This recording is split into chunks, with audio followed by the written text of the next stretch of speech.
kabi-kabila yata. Bakit naman po gano'n na antikristo rito, antikristo sa YouTube, antikristo sa Facebook, antikristo, antikristo, antikristo? Bakit? Gusto niyo po bang ma-meet ang Antichrist? Alam po ba ninyo ang indication kapag nakilala niyo ang Antikristo? It means that you are left behind. So, hindi po natin siya makikilala as born-again Christians dahil irarapture na po tayo ni Lord Jesus. So, ito lang po ang gusto ko. Sabi ng Bible, mag-sharean tayo ng mga confident hope sa bawat isa na meron tayong blessed hope that one day, Jesus will come back. Kukunin tayo, doon tawag doon rapture. Pagkatapos nun, mangyayari na yung mga terribling event na yan dito sa lupa. Dahil doon at doon pa lang po uusbong yan, yung hinihintay nilang Antikristo.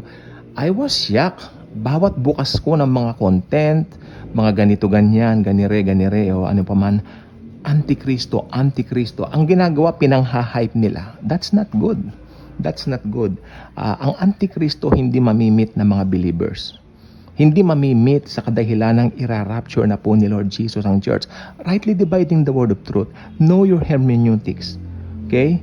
Rightly dividing the word of truth. Bakit ang halaga nito? Sapagkat napakahalaga po na alam natin kung paano magsisimula ang mga bagay na ito. Magsisimula po yan sa araw ng rapture.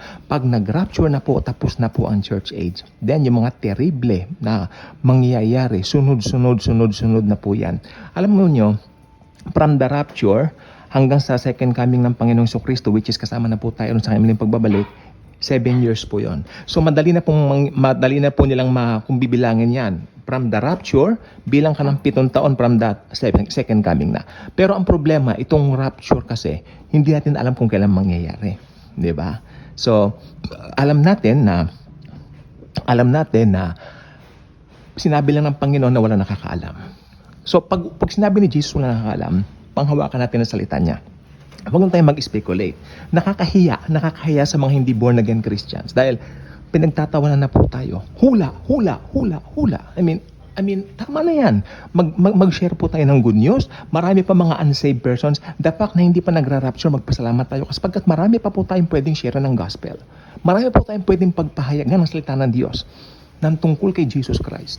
Habang wala pa yung rapture na yan. Okay? So, focus on Jesus. Alam nyo, pag born-again Christian ka, you will never meet the Antichrist.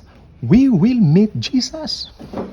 Di ba? Kasi siya ang mamimit natin, nare-rapture tayo eh. Then, yung mga maiiwan dito sila, makakamit sa Antichrist. Kaya nakakatakot. Pag na-meet mo ang Antichrist, it means you are left behind. Kaya kung hindi ka pa nakasubscribe sa channel, I invite you to do so. Click the notification bell, share this video, share the wonderful of the grace of the Lord Jesus Christ. Thank you, and Jesus truly loves us all.